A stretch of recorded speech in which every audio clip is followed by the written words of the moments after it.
Hemos estado hablando en los últimos domingos acerca del carácter cristiano, lo que es el cristiano. Y en resumen podríamos decir que el cristiano es como Cristo. Refleja a la persona de Cristo, refleja el carácter de Cristo, refleja el amor de Cristo. ¿Por qué? Porque este amor que le lleva a caminar este camino más excelente del cual hemos hablado, el camino del amor, no el camino de las obras, sino el camino del amor, y del amor que hace obras por amor a Dios y por amor a los demás. Es Jesús la fuente de ese amor que todo lo sufre, que todo lo soporta, que no se irrita, que no guarda rencor, que no se goza de la injusticia, mas se goza de la verdad. Es Jesús la fuente de ese amor, es Jesús viviendo en esa persona a través del Espíritu Santo de la promesa. El Espíritu Santo que ha sido derramado en los corazones de todos aquellos que han creído en Cristo Jesús con un corazón arrepentido. Ese amor no podría venir de otro ser que nos ha amado hasta lo extremo, hasta lo sumo, hasta la muerte. Ese amor no podría venir de otro ser que en 2 de Corintios capítulo 8, versículo 9, nos dice que se empobreció, siendo rico, se empobreció para que en su pobreza fuésemos enriquecidos. Cuán fácil hubiese sido que en su riqueza fuésemos enriquecidos. Él es Dios Todopoderoso, pero aún nos da un ejemplo de su amor. Porque ya conocéis la gracia de nuestro Señor Jesucristo, dice el apóstol Pablo a los cristianos de Corinto. Ya conocéis la gracia de nuestro Señor Jesucristo, que por amor a vosotros se hizo pobre, siendo rico, para que vosotros con su pobreza fuésemos enriquecidos. Porque ya conocéis la gracia de nuestro Señor Jesucristo, que por amor a vosotros se hizo pobre, siendo rico, para que vosotros con su pobreza fueseis enriquecidos.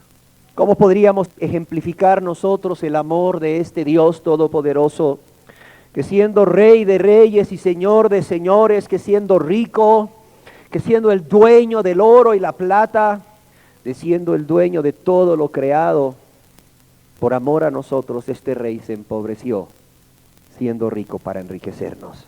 Quizás lo pudiésemos comparar con un rey terrenal, quizás como muchos reyes que hay hoy en día, pero más quizás con un rey de la antigüedad que tenía aún más poder y que quizás por los tiempos en que se vivía tenía más gloria y más honra que los reyes hoy en día. Porque quizás muchos de los reyes hoy en día no son más que una tradición en algunos países o un motivo de turismo para ser admirados. Sin embargo, existieron tiempos cuando los reyes vivían llenos de honra, con súbditos que le sirviesen, con súbditos que le honrasen, con súbditos que le alabasen. Reyes con riquezas inmensas en palacios que quizás nuestra fantasía nada más lograse imaginar, pero que existieron alguna vez. Reyes en tronos de oro, de marfil, con piedras preciosas incrustadas. Reyes cuyas habitaciones son un museo hoy en día quizás por todas las riquezas y las obras de arte que allí existían. Reyes que vestían de ropa fina y gustaban de ropa fina y se cambiaban en abundancia. Reyes que comían banquetes con esplendidez cada día, con múltiples siervos que les cocinasen. Reyes con poder. Reyes que decían y se hacía, reyes que contradecir una orden de ellos equivaldría a la muerte, porque estos reyes tenían aún poder sobre la vida de sus súbditos. Imaginémonos un rey así, un rey de estos, un rey lleno de honra, un rey lleno de riqueza, un rey lleno de poder. Un rey que un día, no sé, sale de cacería quizás con un grupo de súbditos a distraerse, porque está aburrido en su palacio quizás, o porque quiere desatenderse un poco de los múltiples afanes y sale ahí en su caballo precioso, fino, junto con sus súbditos y amigos de cacería, y allá después de cabalgar mucho ve a lo lejos un pueblo pobre, miserable, sumido en la pobreza, y dice él, ¿qué es eso que estoy viendo? Y le dice uno de sus súbditos, es un pueblo pobre, mi rey, miserable. lleno de pobreza. Tus ojos reales no son dignos de ver semejante miseria, Señor. Y el rey dice, espérense, es gente la que vive ahí. Oiga, ¿y a qué reino pertenece ese pueblo miserable? Se va acercando a ese lugar lo más que puede y ve cada vez más la miseria de esa gente, la pobreza, la insalubridad. Y dice, ¿a qué reino pertenece este pueblo? Y le dice uno de sus súbditos, pertenece a tu reino, mi rey. Son tus súbditos también. Y este rey se compunge de corazón, este rey le duele ver que mientras él está allá en su palacio hay gente que está padeciendo ahí. Y regresa a su palacio y solamente hay un pensamiento en ese rey, pobre gente miserable, y es de mi reino. ¿Cómo ayudarles? ¿Cómo ayudarles para que salgan adelante? ¿Cuánto tiempo tendrán sumidos ahí en esa miseria sin poder hacer nada por ellos mismos? Porque por cuanto han estado ahí en esa horrenda miseria, de la cual nadie quisiera participar o vivir ahí, lo más seguro es que no pueden hacer nada por ellos, más que resignarse a verse morir, más que resignarse a ver a sus hijos morir. Y el rey piensa, ¿cómo ayudarles? Yo sé cómo ayudarles. Yo sé cómo hacer las cosas para que salgan adelante. Yo tengo los conocimientos y los medios para que ellos puedan salir de esa situación. Y dice el rey, quizás instruya a alguien para que vaya y les ayude. Pero el rey dice, instruir a esta persona con todos los conocimientos que yo tengo, con todo lo que yo sé y puedo hacer, tardaría mucho tiempo y esta gente está en la miseria, está sufriendo, está padeciendo. Además dice, yo no sé si esa persona que lleve los conocimientos los vaya a amar con ese amor con que yo los estoy amando. Yo no sé si esa persona que lleve los conocimientos míos, porque le he instruido, vaya a tener la compasión. Vaya a tener la compasión que yo tengo por ellos. Yo no sé si esta persona va a estar dispuesta a ser uno de ellos, porque estoy seguro que están recelosos, que no reciben a extraños, que no se dan, que tienen temor de que les quiten aún lo poco que tienen. Yo no sé si les va a ayudar igual que yo. Yo no sé si va a querer compartir sus miserias, su pobreza, su hambre, su manera de vivir miserable. Y no encontrando a nadie, decide ir él. Toma una decisión. Imagínate este rey. Decide ir él. Pero no con su poder, pero no con su pompa, no con sus súbditos, no con sus comodidades. No se trata de mandar a construir un palacio ahí, dice él, porque me van a seguir viendo como el rey, el superior a ellos. No, dice, la mejor forma de llegar a ellos es amarles y servirles siendo uno de ellos y ganarme el corazón de ellos a través de darme a ellos. Dice, si yo voy como rey, no me van a recibir, no van a confiar en mí, no voy a poder ayudarles.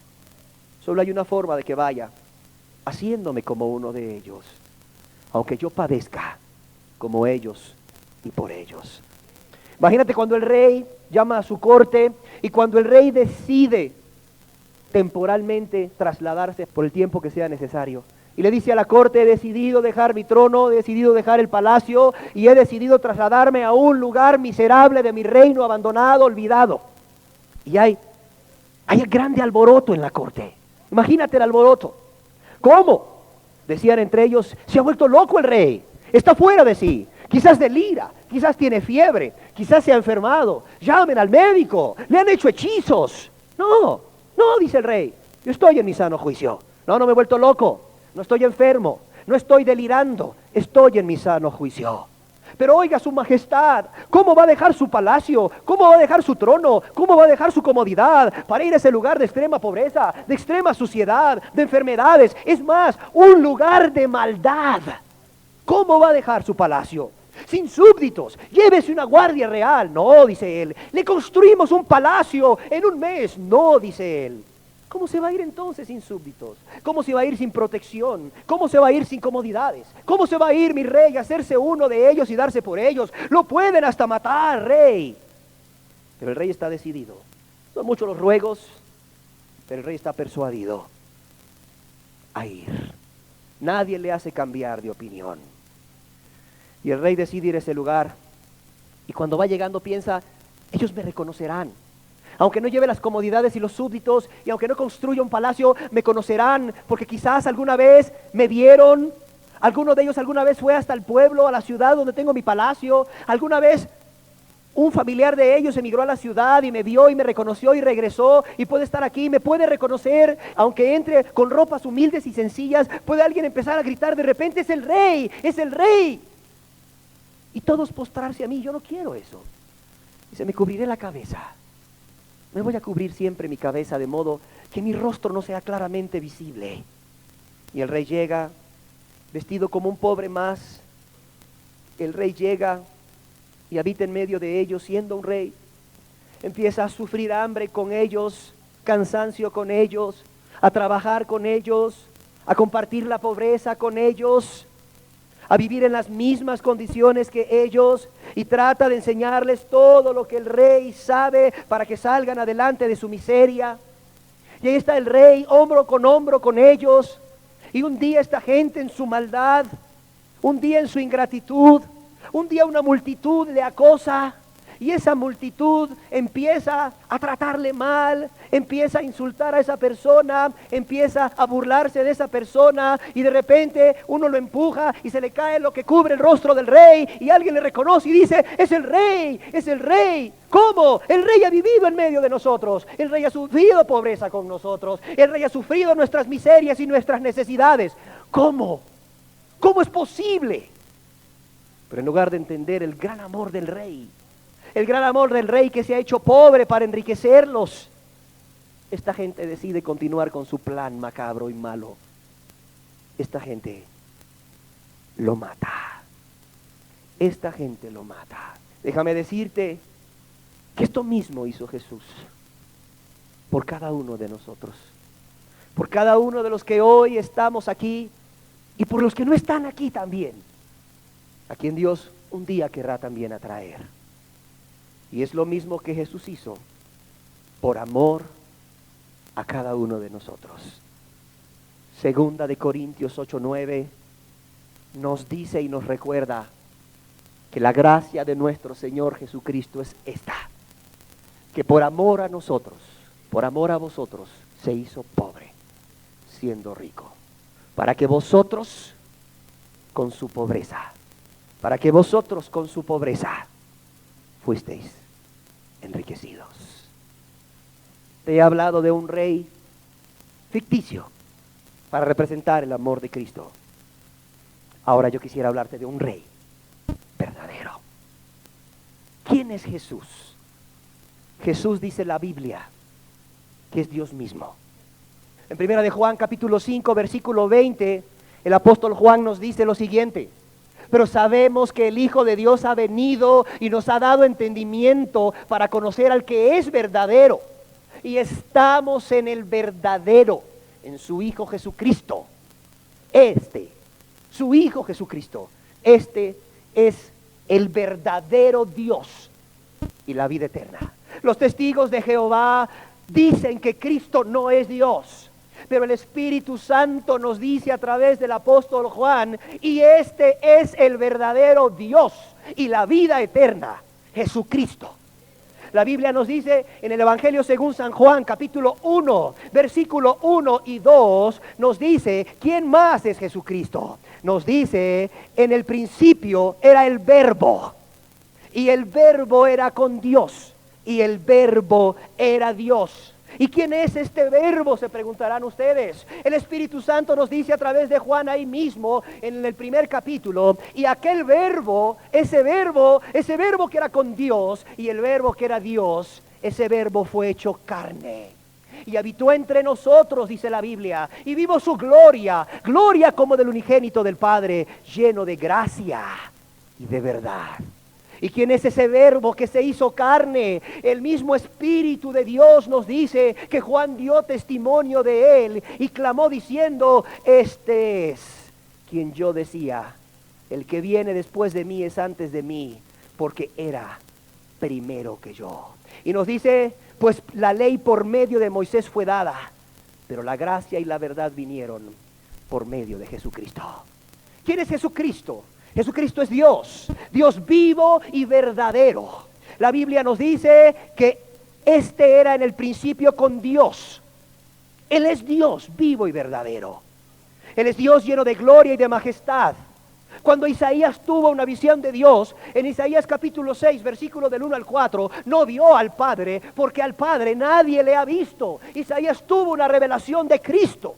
Y cuando Isaías vio a Cristo en su trono, dice la palabra de Dios que Isaías vio en el año que murió el rey Usías al Señor sentado, al Señor Jesús, a él sentado sobre un trono alto y sublime. Imagínate qué rey es este. Este es un rey verdadero, no es un rey ficticio, aunque sí existieron esos reyes, pero no se dieron por amor al pobre, no se empobrecieron para enriquecer al pobre, al necesitado, al menesteroso.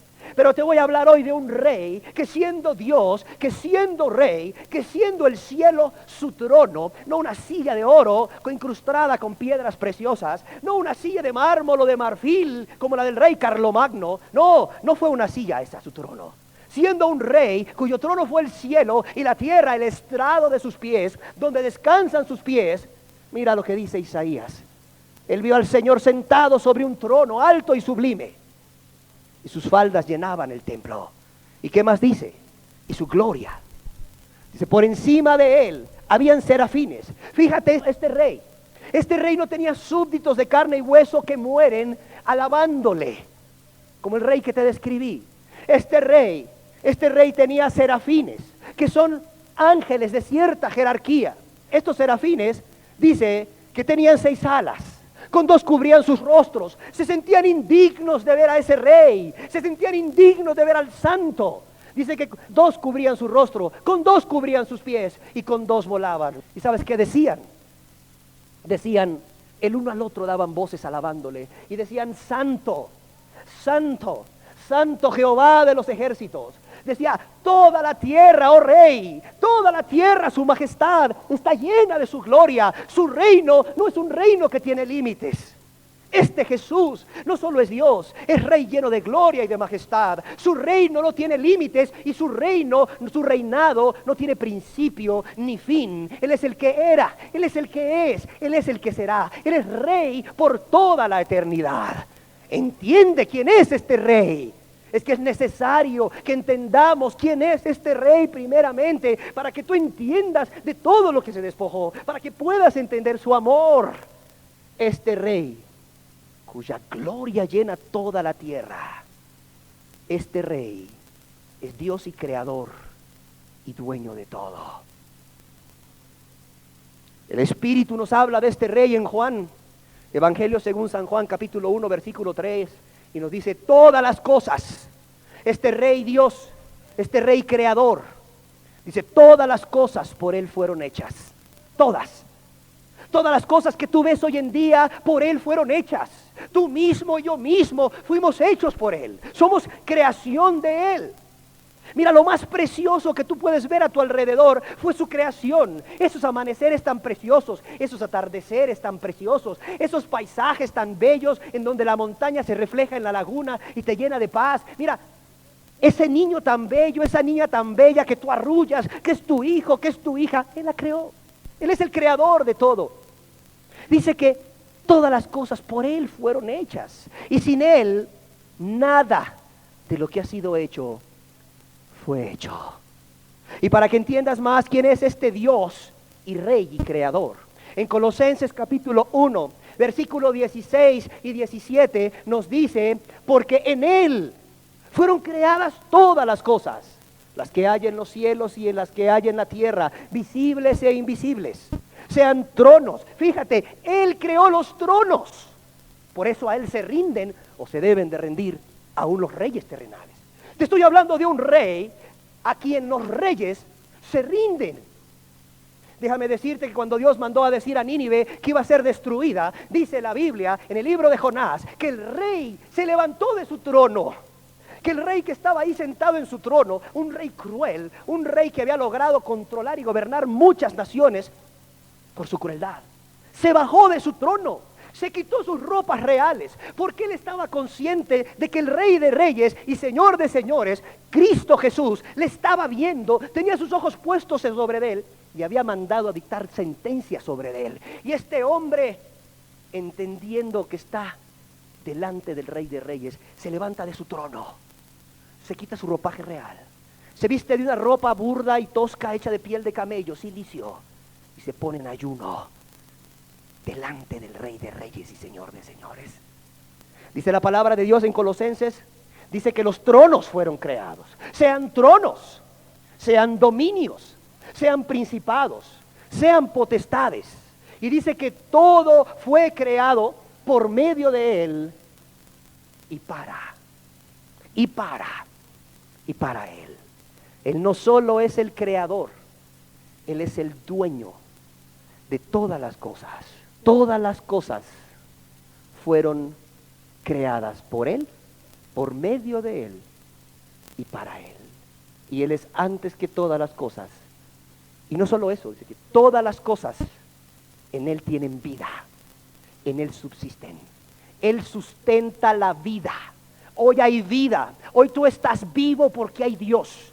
Hoy estás vivo porque Cristo está sentado a la diestra de Dios, Dios vivo y verdadero, recibiendo la honra y la gloria. Y es real. Y no solamente es Dios lleno de gloria y majestad, no solamente es creador y dueño de todo, es todopoderoso. Veamos qué dice Jesús mismo de su propia boca en el Evangelio según San Mateo capítulo 28, versículo 18. Dice, y Jesús se acercó y les habló diciendo, toda potestad, todo poder, toda potestad me es dada en el cielo y en la tierra. ¿Habráse visto un rey terrenal que diga, toda potestad me es dada en el cielo y en la tierra? No, nunca ha sucedido eso. Dice, toda potestad me es dada en el cielo y en la tierra. Dice su palabra que Él da la vida y Él la quita. Y no hay quien pueda librar de su mano. No hay quien pueda librar de su mano. No hay lugar alguno donde tú te puedas esconder de la presencia de este rey. Ya el salmista David, que le conocía, decía, Señor, ¿a dónde huiré de tu presencia? A donde vaya, ahí estarás tú. Ante Él se doblará toda rodilla. Romanos 14:10 nos dice, el Espíritu nos dice a través del apóstol Pablo, dice, porque todos compareceremos, vamos a ver la parte final, todos compareceremos ante el tribunal de Cristo, y nos continúa, dice, que ante Él se doblará toda rodilla. No hay rey fuera de Él, no hay Dios fuera de Él. Sin embargo, este Dios, este rey, este creador y dueño de todo, por amor, porque ¿qué podíamos darle nosotros los hombres? Por amor, siendo rico, dice su palabra, se hace pobre. Se hace pobre. ¿Por qué Jesús se hizo pobre? ¿Cuál fue el motivo? ¿Cuál fue la razón para que este Dios, para que este rey se hiciese pobre? Tiene que haber una razón. Dios no es un Dios de caprichos. Dios es un Dios de razón. Él es nuestro culto racional, dice la Biblia. Y así nos acercamos a Él. ¿Cuál fue el motivo? ¿Cuál fue la razón que Jesús, siendo Dios, dejó el cielo, dejó la gloria, dejó la honra, dejó el trono, dejó la majestad, dejó la alabanza y la adoración de los ángeles? ¿Cuál fue la razón? ¿O quién fue la razón? Dice la palabra de Dios que esa razón fue el hombre y no el bueno. Qué curioso. Es que ahí es donde su amor se acrecenta. No el bueno, no el justo, no el que obedecía sus mandamientos, no el que quería vivir para hacer su voluntad, no el que quería obedecerle en todo, no el que quería seguir sus caminos, no el que se deleitaba en su presencia, no. Al contrario, Él vino a llamar a pecadores. Él vino por el pecador. Él vino por aquel que día con día, por verse a Él mismo, vivía desobedeciendo los mandamientos de Dios. Vivía desobedeciendo la voluntad de Dios, que su palabra dice que es santa, es justa y es buena. Y déjame decirte que no solo fue el hombre, fueron los pecados cometidos por el hombre. Fueron los pecados que tú y yo cometimos a lo largo de una vida donde teníamos uso de razón, y sabíamos, ya sea por la palabra de Dios, ya sea porque la leímos o porque otro nos la leyó, o por nuestra misma conciencia que nos daba testimonio de lo bueno y de lo malo, pero que cometimos o practicamos pecados. Esa fue la segunda razón por la cual Dios, Jesús siendo rico, se hizo pobre. No por sus pecados. La Biblia dice en el libro de Hebreos que Él fue tentado en todo, a nuestra imagen y semejanza, pero sin pecados. Él nunca cometió pecado. Dice la Biblia que el que nunca cometió pecado se hizo Él mismo pecado por nosotros. No fue por sus pecados. Si Jesús hubiese cometido pecados, Él hubiera estado pagando en esa cruz por sus pecados, y la ira de Dios hubiese venido por sus pecados, y entonces tú y yo estaríamos hoy perdidos, sin esperanza de un Salvador y de salvación, por cuanto no había quien se pusiese en nuestro lugar y que pagase por nuestros pecados, no teniendo el pecado alguno que pagar. Jesús se hizo pobre por el hombre, por ti y por mí, por el pecado, por tus pecados y mis pecados. También Jesús dejó el cielo, dejó la gloria y se hizo hombre, y siendo rico se empobreció. ¿Por qué razón? Por otro motivo. Las consecuencias de ese pecado que el hombre ha practicado voluntariamente. Por las consecuencias que el pecado ha traído en tu vida física, en tu vida espiritual, en tu vida y en la vida de los que te rodean, y a Dios. Porque sí, el pecado, aunque hoy en día la gente no lo valore y lo vea como un pecadito venial, hoy en día, aunque la gente le ponga colores a los pecados como mentiras blancas, mentiras rojas, hoy, aunque la gente diga aún que hay pecados piadosos como mentiras piadosas, aunque la gente minimice el pecado como una canita al aire, como un taquito de ojo, el pecado es pecado y el pecado es grave. El pecado, déjame decirte rápidamente a través de algunos versículos de la Biblia, para que entiendas tú por qué Jesús entonces se hizo pobre siendo el que era. El pecado trae graves consecuencias a tu vida física. En el Salmo 32:10 dice la palabra de Dios, dice Dios mismo, que muchos dolores habrá para el impío, muchos dolores hay para el pecador, dolores que creo ya han sido descritos desde este púlpito, dolores, tristeza, angustia, desesperación, depresión, vacío, insatisfacción, infelicidad. Es lo que reina y gobierna en la vida del pecador, aunque día tras día solo vive para conseguir la felicidad, pero nunca la encuentra. Porque la palabra de Dios dice que a causa del pecado, muchos dolores habrá para el impío, para el pecador. Y no solo eso, estos dolores, como ya lo hemos visto en otras ocasiones, traen una falta de paz. No hay paz. En el Isaías capítulo 57, versículo 21, dice el Espíritu, no hay paz, dijo mi Dios, para los impíos. La persona no puede tener paz, y ahí la ves tú buscando la felicidad en las fiestas, buscando la felicidad en un matrimonio, y en un segundo matrimonio, y en un tercer y quinto matrimonio, o en un amante, o en una relación sexual prohibida, ilícita. Y ahí los ves tú buscando ahí la felicidad en el alcohol, en el tabaco, en las drogas, en el dinero, en hacerse ricos, en amontonar fortunas, en viajes, en tener un nombre, una fama, una buena reputación, en tener quizás su vida asegurada, teniendo cierta cantidad de dinero en el banco. Pero ahí los ves infelices. Ahí los ves que en su casa viven como perros y gatos. Ahí los ves que los problemas, si no son en el matrimonio, son a través de los hijos, son a través de la salud, son a través de los nietos, son a través de los hermanos, son a través de los padres, son a través del negocio, son a través de la banca, son a través de, no sé, del dólar que ya se devaluó. Y no son felices. No hay paz para el impío, dice mi Dios. Es lo que trae el pecado a tu vida.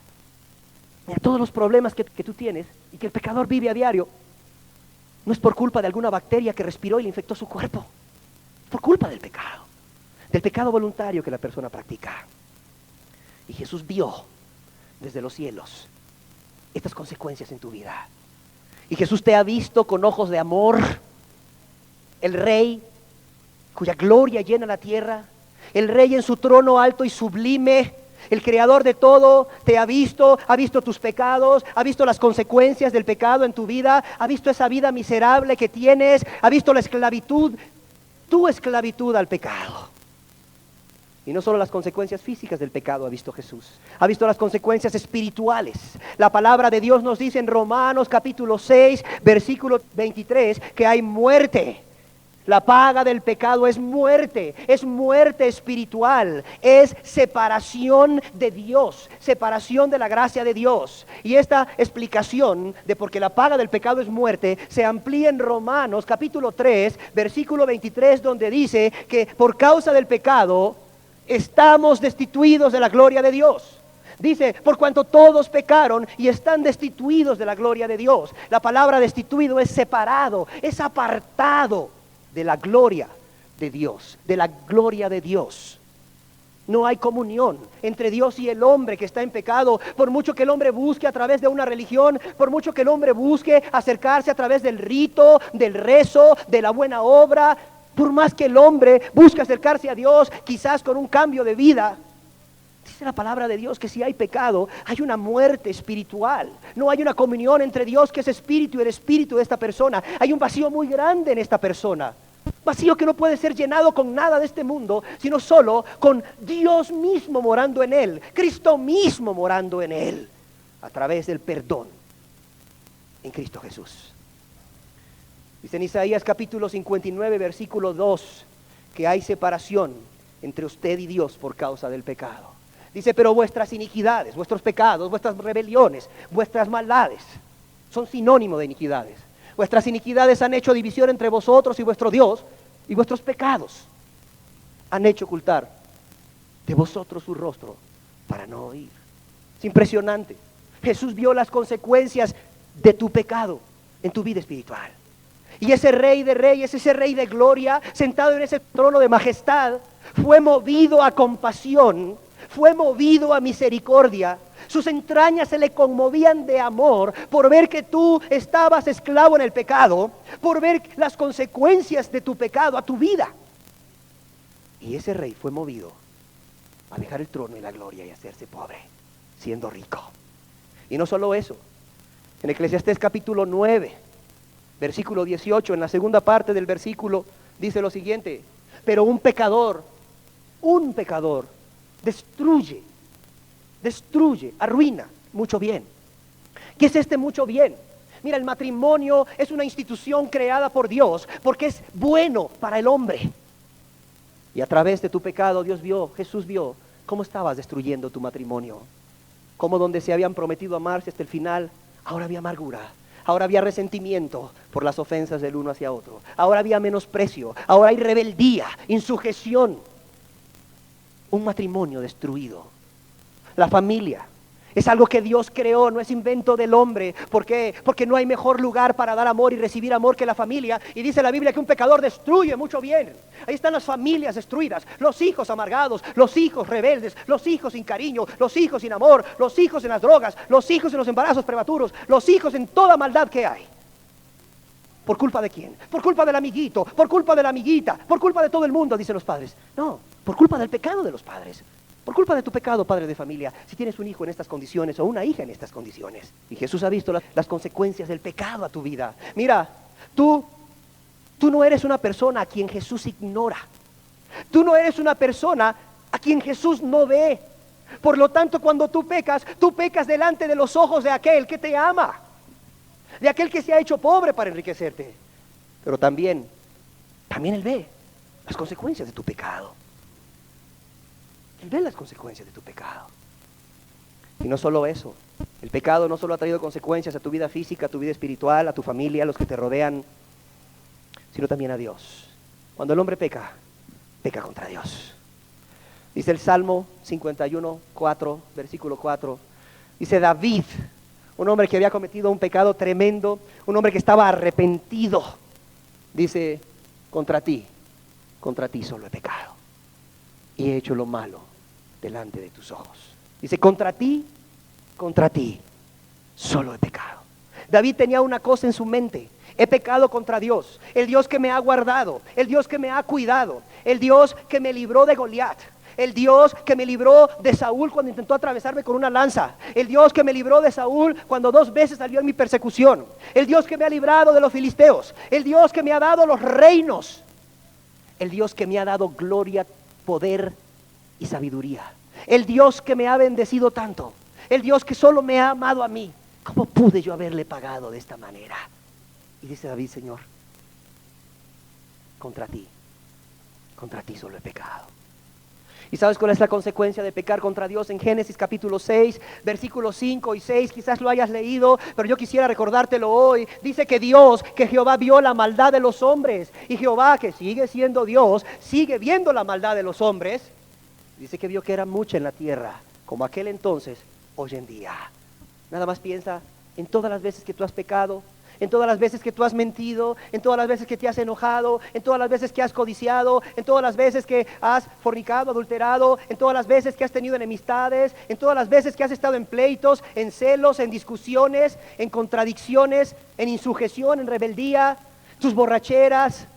No sé si has usado de la droga, las drogas, las veces que has aborrecido a alguien desde que tienes 12 o 13 años de edad. Nomás piensa, a la verdad se cumple que vio Jehová que la maldad era mucha en la tierra, era mucha en tu corazón, y que todo designio del pensamiento del corazón de ellos, del hombre, era de continuo solamente al mal. Y dice, y se arrepintió Jehová de haber hecho al hombre en la tierra, y le dolió en su corazón. No le dolió en su cabeza, no le dolió en su estómago, le dolió en su corazón. O sea, le dolió mucho a Dios. Y Dios vio, Jesús vio el ofendido. ¡Qué precioso! Es que ahora entiendes por qué dice que por amor a vosotros. Es que no podía existir otra razón que el amor para dejar el trono, para dejar la gloria, para hacerse pobre siendo rico, para enriquecer a todos aquellos que le estábamos ofendiendo, a sus enemigos, dice Pablo, a los romanos, a sus enemigos. Es que solo puede haber un motivo muy grande, el amor, para dejar todo por un enemigo, para amar a un enemigo, para ayudar a un enemigo.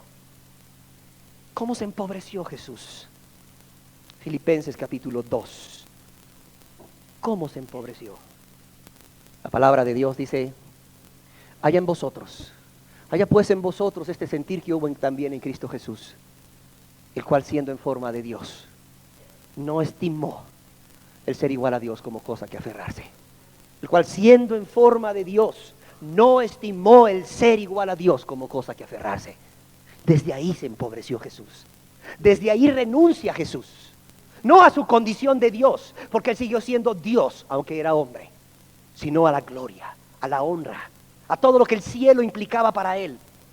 Sino dice que se despojó a sí mismo. ¡Qué precioso! No lo despojaron. Sí, hubo un querubín precioso que estaba también en el cielo, un querubín bello, que un día fue despojado, fue expulsado del cielo por un pecado, por la soberbia. Sin embargo, a este ser precioso, a este ser maravilloso, a este ser real, a este ser majestuoso, lleno de gloria, a este ser no lo despojaron, a Él no lo corrieron del cielo. Él se despojó a sí mismo, voluntariamente, por amor a vosotros. Y tomando forma de siervo, hecho semejante a los hombres, dice la palabra, y estando en la condición de hombre se humilló a sí mismo, haciéndose obediente hasta la muerte y muerte de cruz. No solamente se hizo hombre, se humilló a sí mismo, se hizo siervo de los hombres. ¡Qué imprecioso! O sea, ya desde el cielo Jesús traía una mentalidad. No solamente me voy a hacer hombre, me voy a hacer siervo de los hombres. Me voy a hacer el que sirve, me voy a hacer el que se da. Voy a la tierra no a ser servido, no a ser alabado, no a ser glorificado. Y conste, un día la multitud lo quiso hacer rey. ¿Sí sabías eso? Un día la multitud lo quiso hacer rey y Él se escapó, se les escabulló en medio de la multitud. Él no quería ser rey. Él no quería ser servido, Él ya era rey. Él es rey por toda la eternidad. Pero se estaba haciendo hombre. Y en condición de hombre, por amor al pecador, por amor a ti y a mí, para darnos una esperanza, se estaba haciendo siervo, el que sirve, el que se humilla. Es impresionante ver a Jesús pobre desde que deja el cielo en su intención, pobre al nacer en la tierra. En la Biblia, en el Evangelio de Lucas capítulo 2, preciosamente se nos explica cómo Jesús nació. Ya habían castillos en esa época, ya habían gobernadores y reyes en ese lugar, pero a sus padres les fue dado el único lugar que quedaba libre en la ciudad. ¿Y sabes cuál era el único lugar que quedaba libre?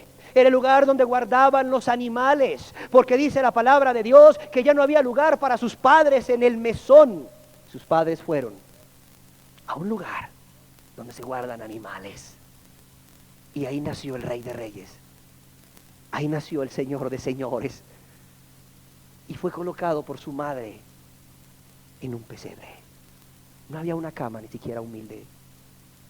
Fue un pesebre donde momentos antes quizás estuvieron comiendo los animales. Este rey glorioso hace su aparición en esta tierra por amor al hombre, como el más humilde de los siervos.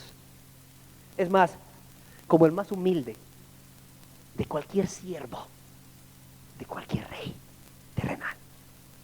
Imagínate un rey terrenal, un siervo. Quizás sus mujeres daban a luz en algún lugar más decente, en algún lugar más limpio, humilde, pero limpio.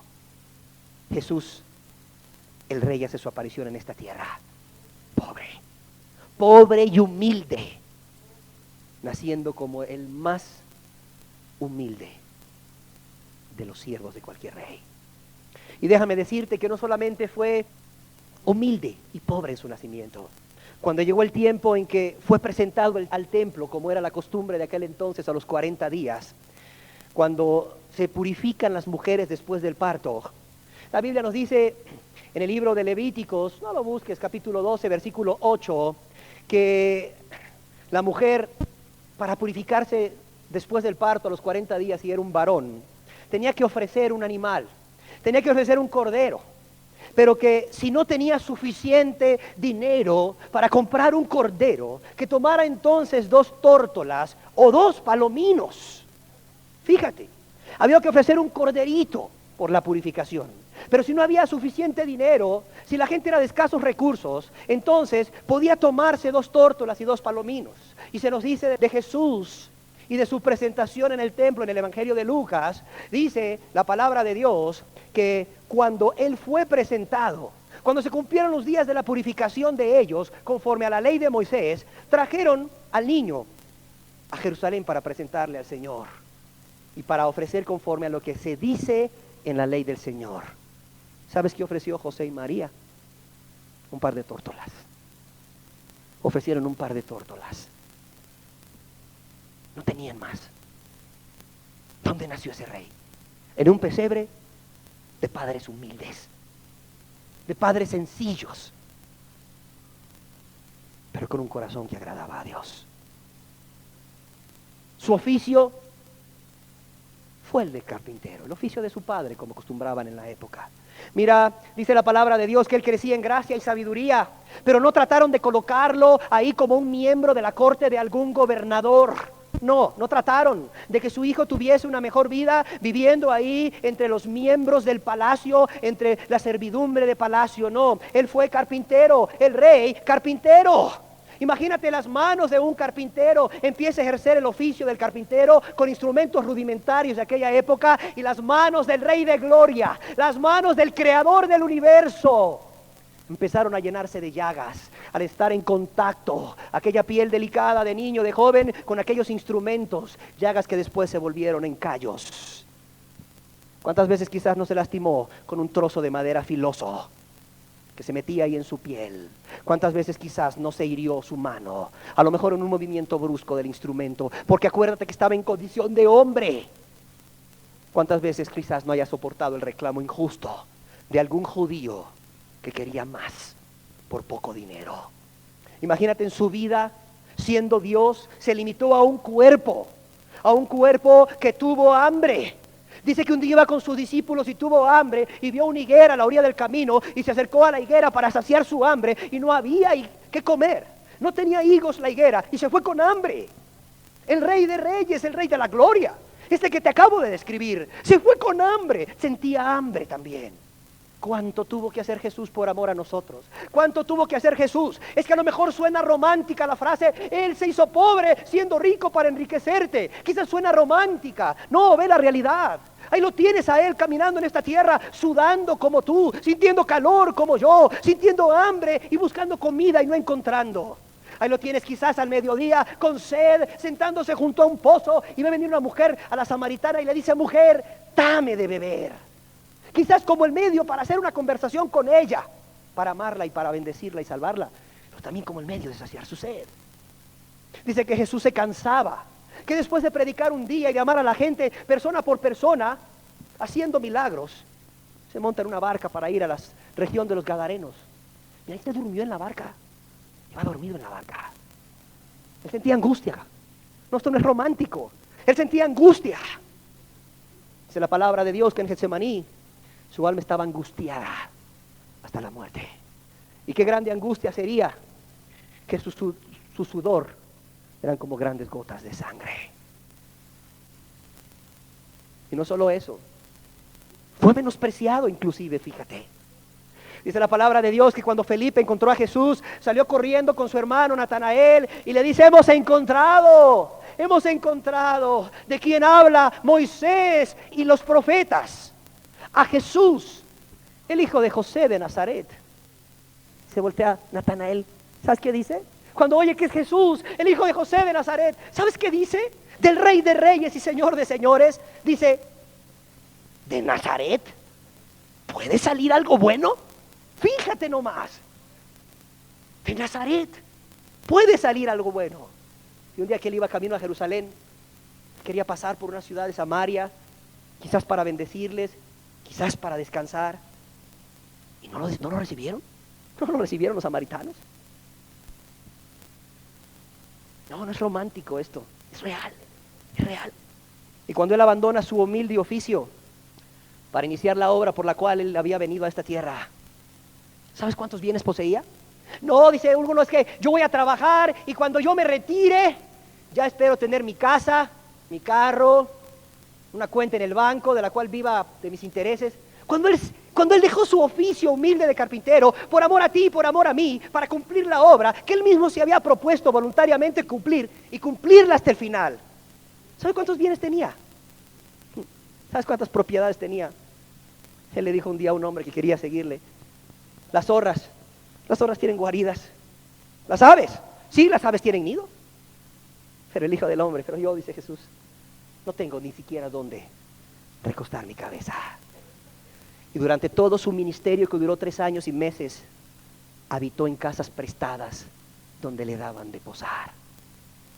Habitó en casas prestadas y durmió en camas prestadas. ¿Y sabes dónde comía? Comía donde le hospedaban o donde le agarraba el día. Y cuando él un día quiso reunirse con los suyos en privado, sabiendo que ya venía el momento de su muerte, anhelando y deseando estar con ellos a solas, no tenía ni una pieza de 2 metros por 2 metros cuadrados propia. No tenía ni un cuartito. Hay gente que dice: no, es que si supiera dónde vivo, en un cuartucho de por allá pago 150 pesos, imagínense. Él no tenía ni eso. Dijo: vayan a la ciudad, y van a ver un hombre con un cántaro ahí donde se meta, díganle: oye, pues, préstale a tu maestro, ¿no? Préstale al maestro la habitación de ahí arriba para que se reúna con nosotros. No tenía. El Rey de Reyes, el dueño de todo. No, esto no es romántico, es real. Y lo hizo por amor a mí. Quiso entrar a Jerusalén, quizás cansado. Pensó si tuviese un asno, pero no lo tenía. No tenía un asno en que montarse. Hoy es tan común en todos lados un asno. Vas a provincia y por todos lados ves que la gente tiene 1 o 2 amarraditos ahí. No tenía ni uno. Él mandó a pedir prestado uno. Y cuando murió, no tenía tumba propia. Era de otro. El rey, ese rey de gloria, ese rey de honra, ese rey que yo te acabo de describir, ese rey cuyo trono es el cielo y la tierra, el estrado de sus pies, el creador y por quien fue creado todo y para quien fue creado. Ese rey pobre desde su nacimiento hasta su muerte. Y no solo pobre, déjame decirte que pobre y abandonado. Cuando llegan a apresarle la multitud, ¿quién crees que iba a la cabeza? Un amigo, un muy buen amigo a quien él había amado, con quien habían compartido tantos momentos juntos, Judas. ¿Cómo crees que le entrega? Entra con un beso. En aquel entonces podías besar a la gente en la mano en señal de respeto. Podías aún besar el borde de su vestidura en señal de autoridad, pero solo besabas la mejilla en señal de amor. Y le dice Cristo: Judas, ¿con un beso entregas al Hijo del Hombre? cuánto dolor en Cristo. Con un beso me entregas, Judas. No te atreviste a besarme en otro lugar, Judas. Con un beso en la mejilla me entregas, Judas. Y la multitud lo rodea, lo apresan como un malhechor y dice Jesús, como contra un ladrón. Como contra un ladrón habéis salido con espadas y palos. Fíjate nomás. Y dice que sus discípulos todos, tal y como él había dicho, salieron corriendo y lo abandonaron. Aún aquel que había dicho, no te negaré, Señor. No te voy a negar, aun si es necesario. A la muerte iré contigo. Aquel que le había prometido estar con él, le negó 3 veces. Dice que la Biblia, una vez que lo apresaron y lo llevaron a la casa del sumo sacerdote, dice que los soldados, fíjate, ¿habráse visto alguna vez que un soldado se burle de un rey? Aquí sí sucedió. Los soldados se burlaban del rey. Dice que vendaron sus ojos con una venda y dice que no solamente se contentaron en vendarle sus ojos y burlarse, sino que con su mano cruel, con su mano áspera, golpeaban con fuerza su rostro y en medio de carcajadas y de burlas y de golpes le decían, profetízanos. Profetízanos, ¿quién te golpeó? Y le daban la otra cachetada y le decían, a ver, profetízanos, ¿quién te golpeó? Por algo dice en la palabra de Dios en Isaías capítulo 53 que no había parecer en él. No reconocerían su rostro sería deformado. No creas que el rostro de Cristo quedó como ahí lo pintan en algunos cuadros, con una corona, un rostro guapo, melancólico, con 3 gotas de sangre. No, los soldados romanos eran crueles, no tenían amor, ellos sabían torturar, eso habían aprendido y para eso se les daba paga y comida. No, el puño, la mano abierta de aquel soldado romano deformaba el rostro de Cristo. Y entre burlas y entre golpes, el ojo se hinchaba, el otro ojo se cerraba ahí de un hematoma. Mira, el labio se partía, el labio sangraba. Jesús abría su boca y salía sangre de su boca. Su pómulo, su ceja, se rajaba. Su rostro deformado. No había hermosura ni parecer en él, dice Isaías. Y no solo golpeado, se deja humillar por amor. Lo someten al Rey justo, al Dios justo, al que va a venir a juzgar a todos los que hoy estamos aquí y a todos los habitantes de esta tierra. El que va a juzgar en su segunda venida, el que se va a sentar en el trono de gloria y de majestad, Jesús, el Rey que va a juzgar. El que a una orden de él van a ser abiertos los libros y va a juzgar naciones. Van a ver toda una corte celestial detrás de él cuando juzgue. Ese Rey, ¿sabes cómo estaba aquí en la tierra? Siendo juzgado injustamente. Sí, le hicieron un juicio injusto, siendo inocente, el que jamás pecó, el que solamente hizo una sola cosa: amar y amar y amar, hacer el bien, darse a los demás. Aquel que había amado a todos, aquel que había sanado a multitudes, aquel que persona por persona resolvía cada caso. Expulsaba por acá un demonio, sanaba por acá un paralítico, iba a la casa de alguien, a la casa de Jairo y sanaba un hijo, expulsaba ahí otro demonio por allá, resucitaba un muerto por aquí, tenía compasión de una viuda por allá, tenía compasión de las hermanas de Lázaro, su amigo. ¿Cuántos milagros no hizo Jesús? Dio de comer a las multitudes, enseñó a las multitudes, se enfrentó a un sistema religioso muerto e hipócrita por amor a la gente. Se enfrentó a un sistema con valentía, un sistema religioso muerto que estaba llevando, como hoy en día, a la gente a la muerte eterna. Y Él vino a dar vida y vino a enseñarles, no importando lo que ellos fueran a hacerle.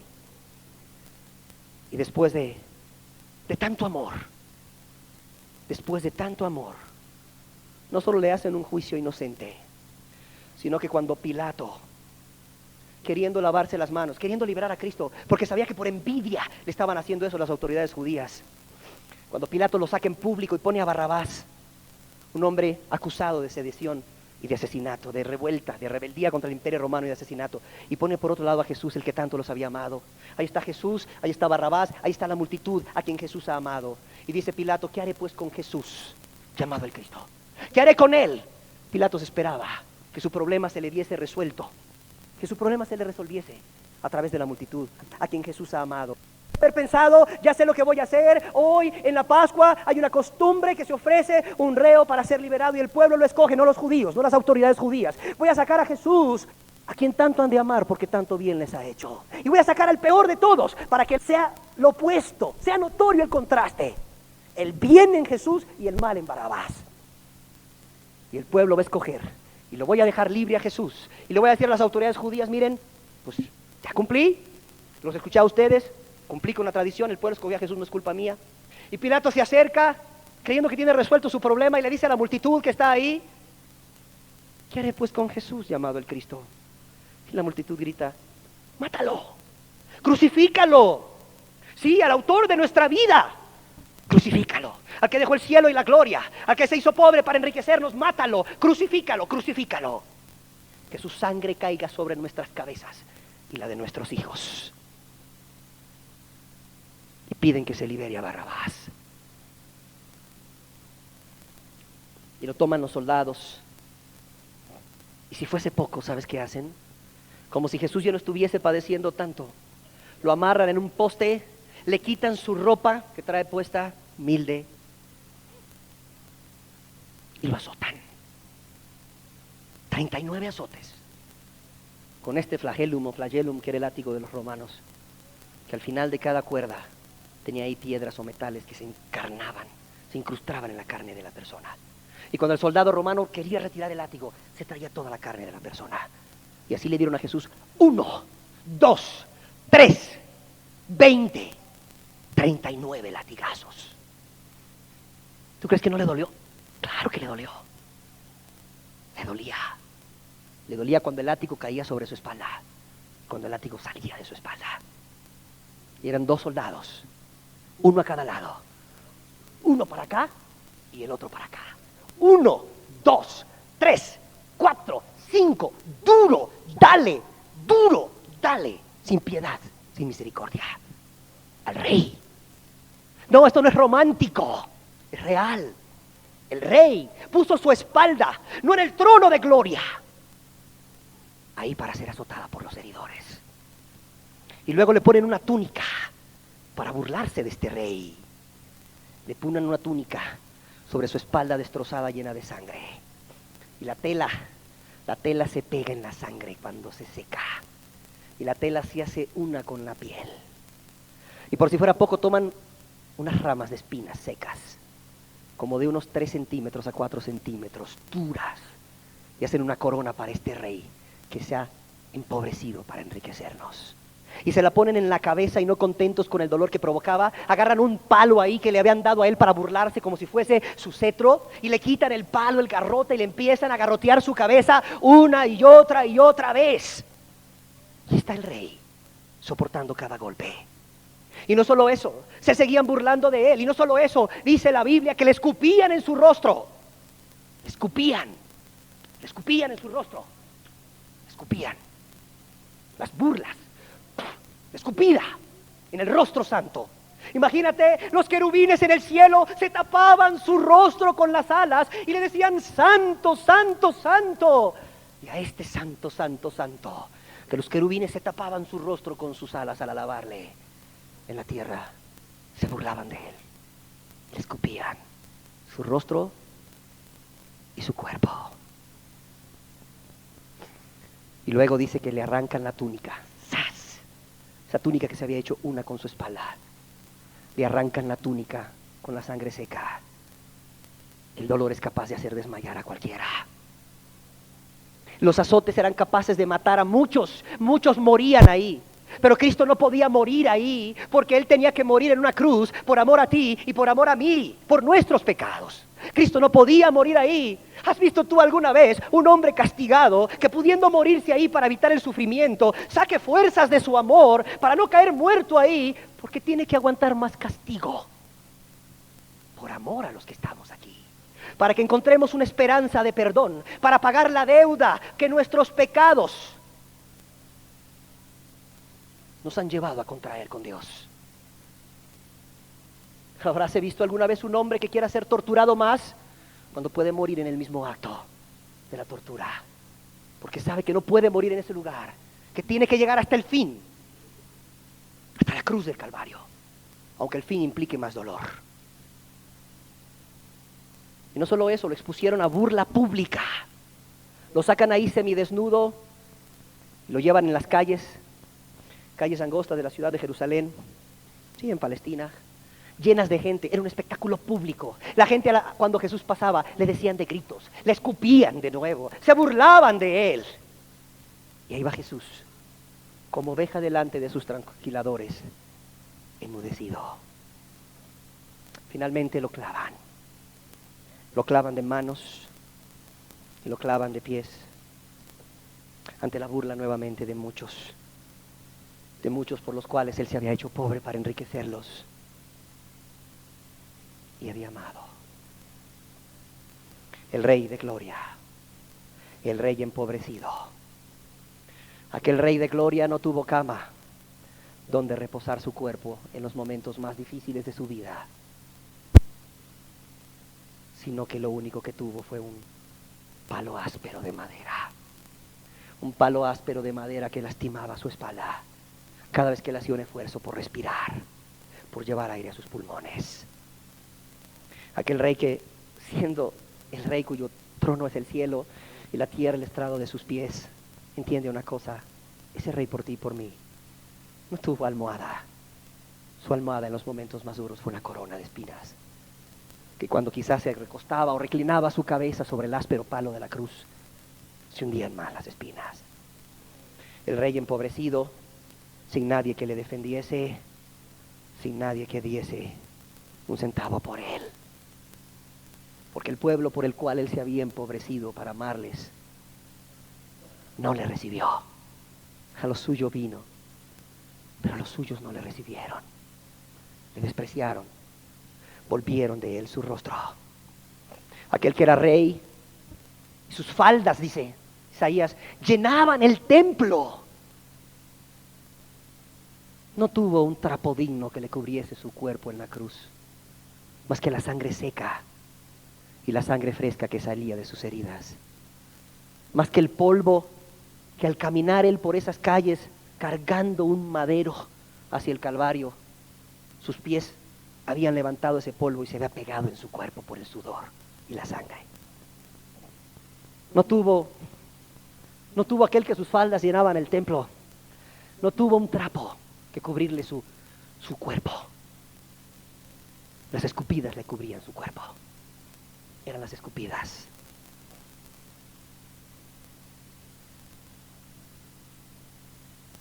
Y cuando murió, no tuvo sepulcro. Era prestado. ¿Y sabes por qué? Porque vio tu pecado. Sí, Él ha visto cada uno de tus pecados. Y Él ha visto la condición como el pecado te ha tratado a ti. Él ha visto la condición donde el pecado te ha llevado a ti. Él ha visto tu vida vacía. Él ha visto tu vida infeliz. Él ha visto tu vida destrozada. Y no solo tu vida, ha visto la vida de tu familia. Y ha querido tener compasión de ti. Y ha dejado el cielo y la gloria. Y el Rey se ha empobrecido por amor. ¿Sabes por qué lo ha hecho? Lo ha hecho por ti. Porque te ha visto como en un callejón sin salida, donde tú no puedes hacer nada por ti mismo. Donde tú no puedes hacer nada por ti mismo, aunque busques mil formas, aunque creas que lo puedes hacer a través de la religión, a través de cambios parciales, a través de una oración, a través de rituales, a través de leer la Biblia, a través de dar fuertes sumas de dinero, a través de obras de misericordia y caridad. Pero no puedes, porque no es por obras para que nadie se gloríe. No puedes, el hombre no puede.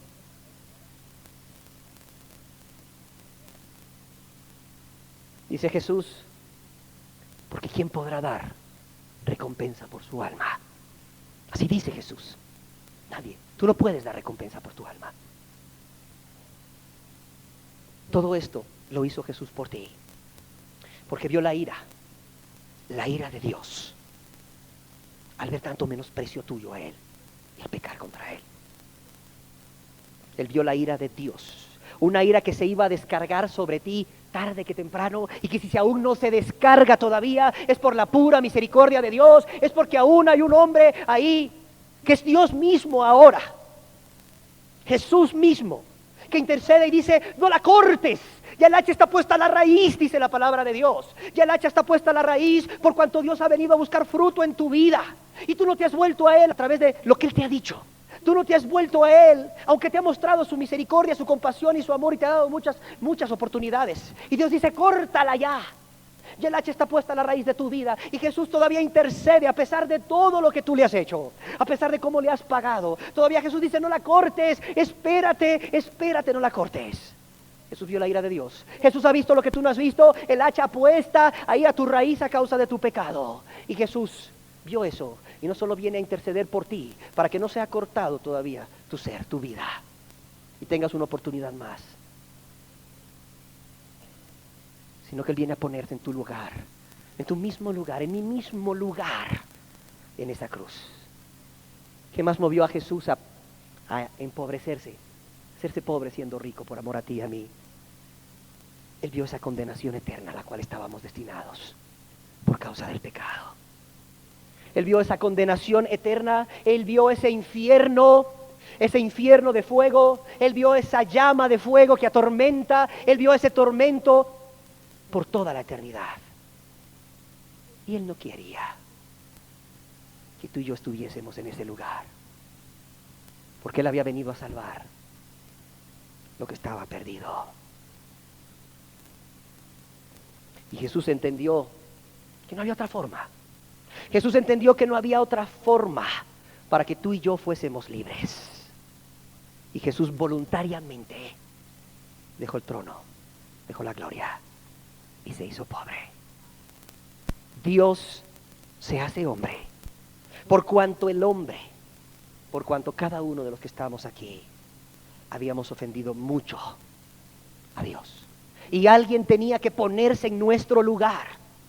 Alguien tenía que ponerse en tu lugar y el mío. Alguien que no hubiera pecado. Pero la pregunta era, ¿habrá o quizás existiese alguna persona que sabiendo que no iba a morir por sus pecados y sabiendo que la ira de Dios iba a caer sobre él por causa de pecados de otros, por causa de tus pecados y los míos, quizás habrá por ahí alguien que quisiese ponerse en nuestro lugar? La Biblia nos dice que sí, que Jesús vino a ponerse en nuestro lugar, porque Él vino a salvar a lo que se había perdido. Dice la palabra de Dios que Él vino a buscar y a salvar lo que estaba perdido, lo que se había perdido.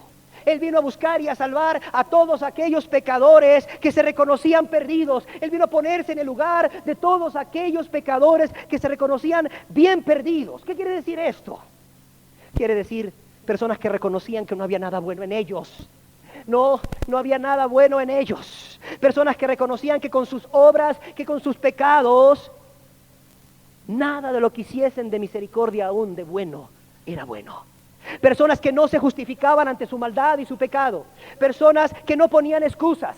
Personas que no culpaban a otros. Personas que ellos reconocían que están mal y que estaban mal delante de los hombres y delante de Dios.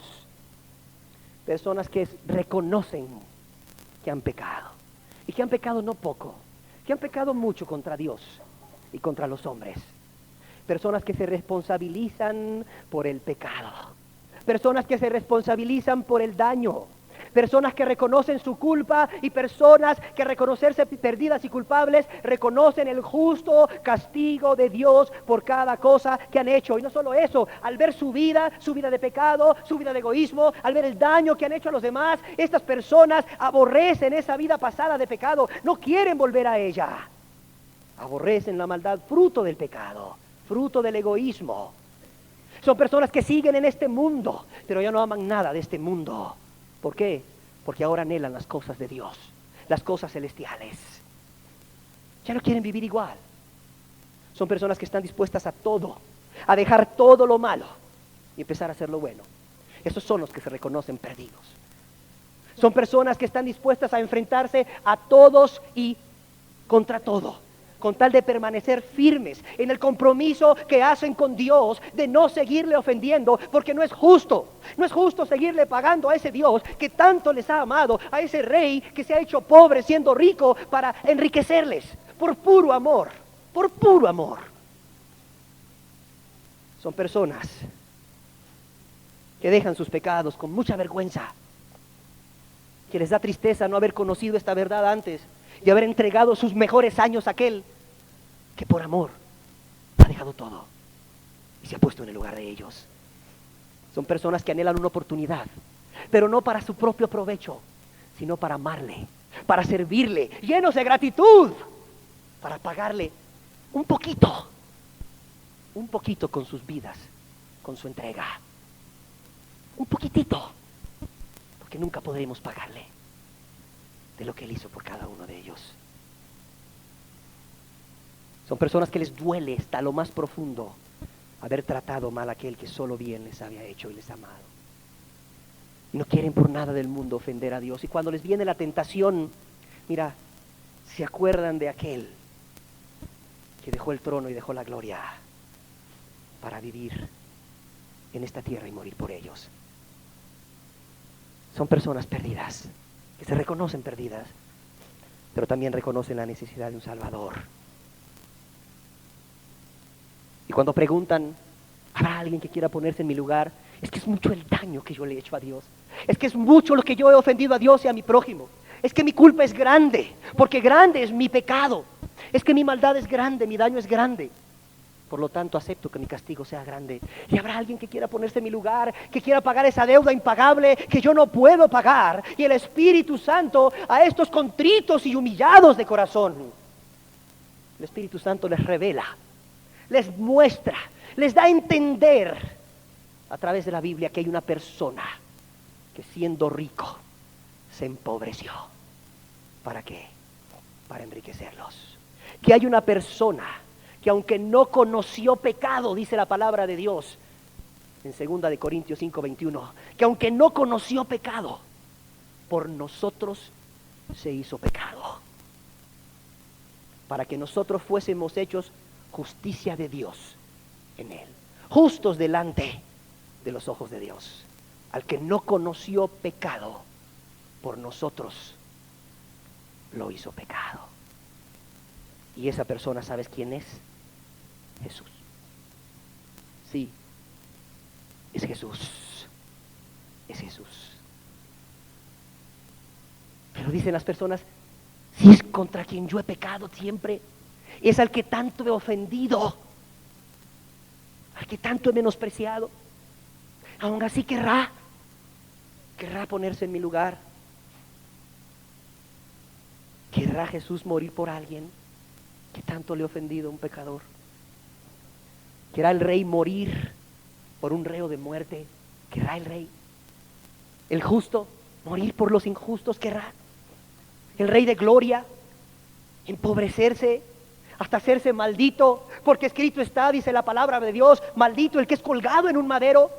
¿Querrá el rey pasar la vergüenza de una muerte vergonzosa en la cruz para pagar por mis pecados? Sí, dice la palabra de Dios. Se llama Jesús. Se llama Jesús. El que dejó el trono, el que dejó la gloria, el que siendo rico se hizo pobre por amor a ti, para enriquecerte.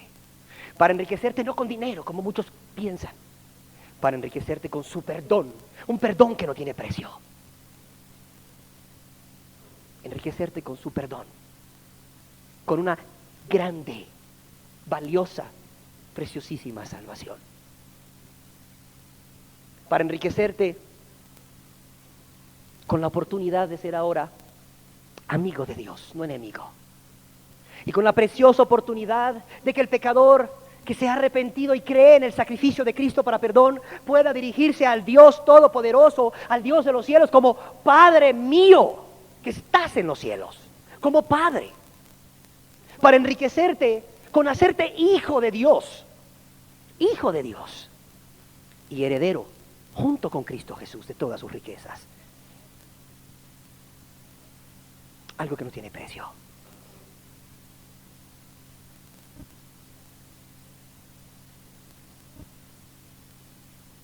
¿Habrá alguien que quiera morir por ti hoy? Si hay alguien, se llama Jesús. Cerremos nuestros ojos un momento. Medita. Un poco nada más. No te distraigas y medita un poco en esto. No es un versículo puesto ahí. No, no es un versículo puesto ahí. Es una realidad. La Biblia es una realidad. No es que alguien emocionado escribió que nuestro Señor Jesucristo, por amor a nosotros, se hizo pobre siendo rico, para que vosotros con su pobreza fuisteis enriquecidos. No. Sí es cierto, es fruto de la inspiración del Espíritu Santo, pero no es fruto de las emociones de alguien. Es una realidad. Y tú lo acabas de escuchar. Es una verdad. Y es una verdad que no solamente es una realidad histórica, sino que es una verdad que puede ser una realidad hoy en tu vida. Hoy puede ser una realidad en tu vida esta verdad. Que el Rey de Reyes hoy se empobrezca por amor a ti. Es una realidad que puede ser una verdad en tu vida. Porque Él te ha visto a ti, te conoce por nombre y apellido. Él ha visto tu pecado y sus frutos. Él ha visto la miseria, el vacío con que vives. Él ha visto las consecuencias del pecado en tu vida y en tu familia. Y Él ha venido a buscar y a salvar. Y Él está aquí. Él está aquí. Aquel Jesús al cual se acercó un leproso que nadie daba un centavo por él. Un leproso menospreciado por todos, un leproso que no tenía nada. Un perdido que reconocía su necesidad. Aquel Jesús que recibió a aquel leproso con amor cuando nadie se hubiese atrevido a recibirle tan cerca. Aquel Jesús que lo oyó, aquel Jesús que tuvo compasión de él, aquel Jesús que oyó de la boca de aquel leproso, de aquel necesitado, de aquel perdido que reconocía su condición: Señor, si quieres puedes limpiarme.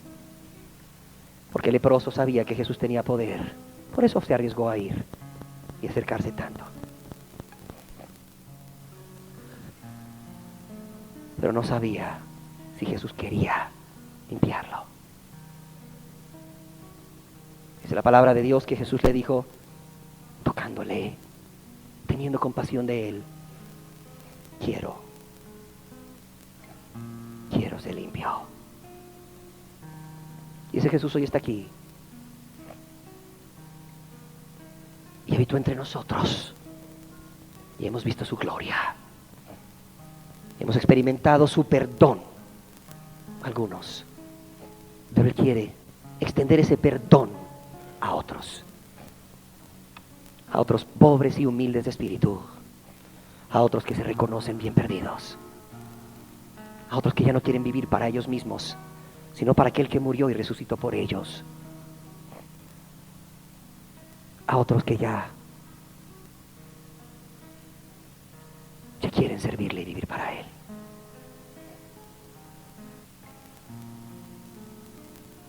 Él está aquí.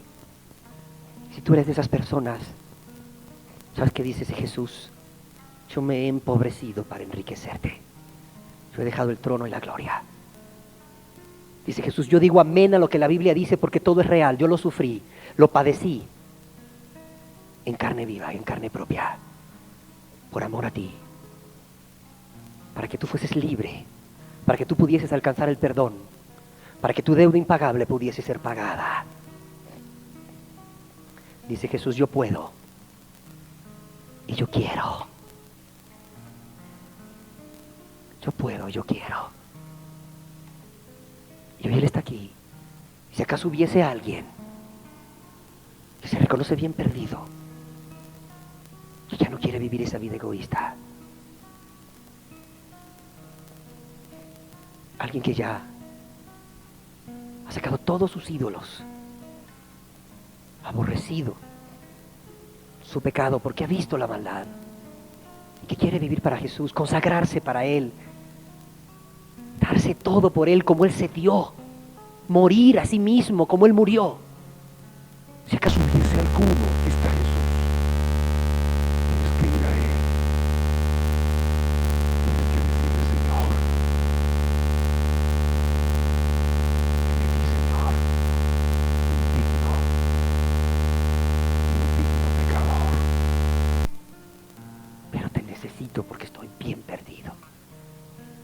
no merezco ese perdón, Señor, es que tanto te he ofendido, tanto te he dañado y te he lastimado. O no sé qué quieras decirle, pero tienes que reconocer tu condición delante de Él. Esto no es una oración de aceptar a Cristo, no es esto, no va por ahí. Esto es reconocer lo que eres, reconocer lo que has sido sin justificarte,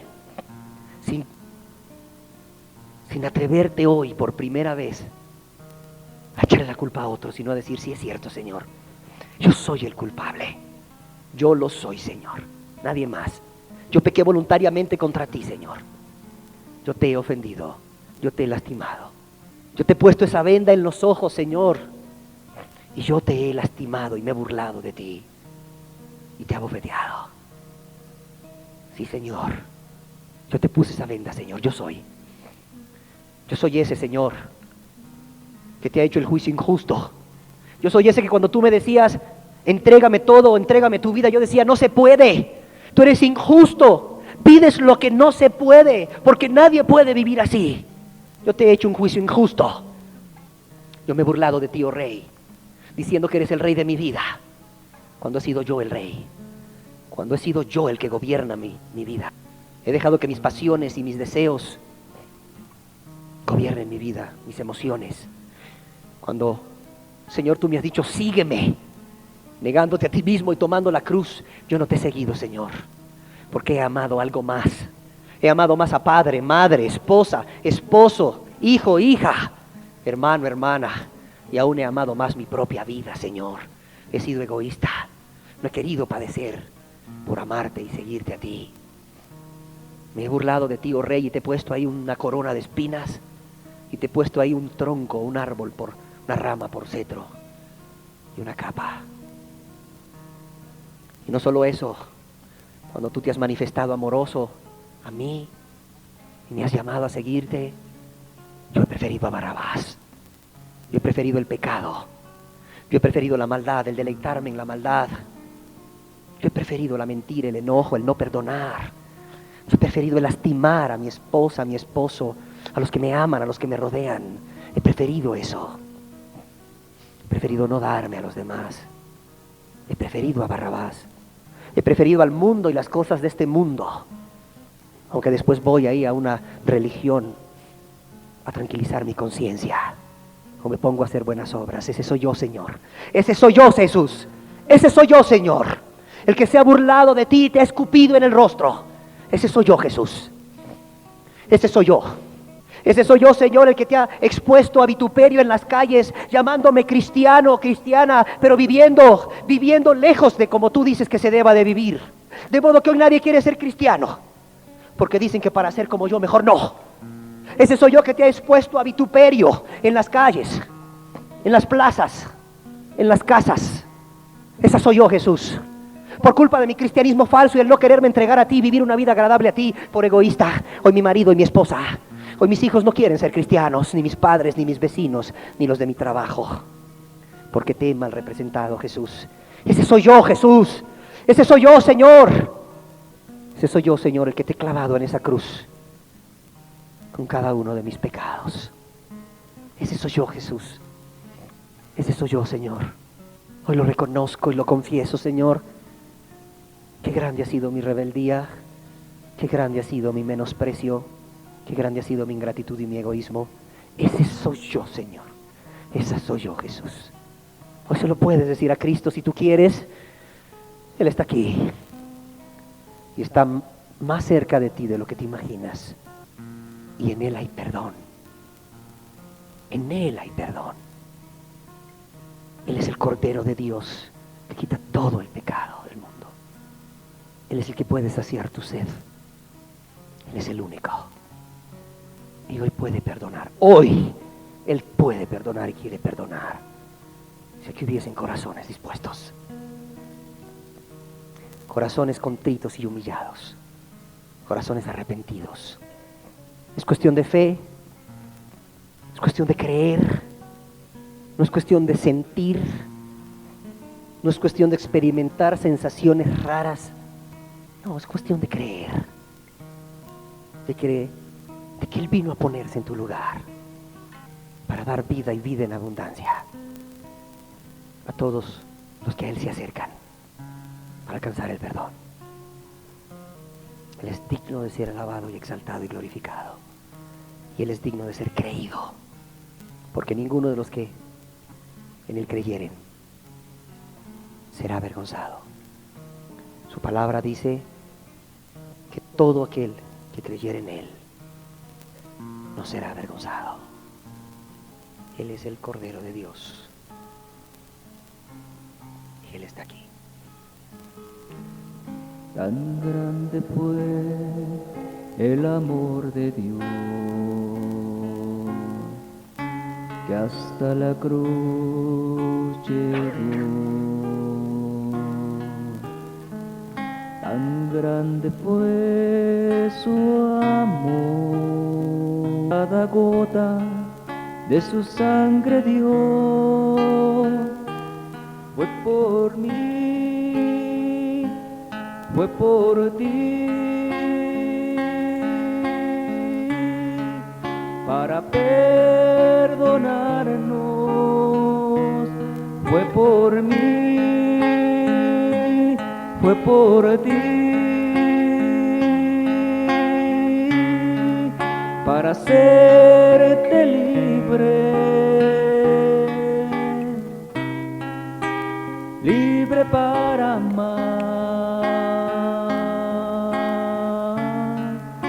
y para hacer el bien. Pero también fue por ti, para perdonarte, para perdonarnos, para hacernos libres de la esclavitud del pecado, libres para amarle a Él y para amar a los demás. Fue por mí, fue por ti, para perdonarnos, fue por mí, fue por ti, para hacerte libre, libre para amar y para hacer el bien,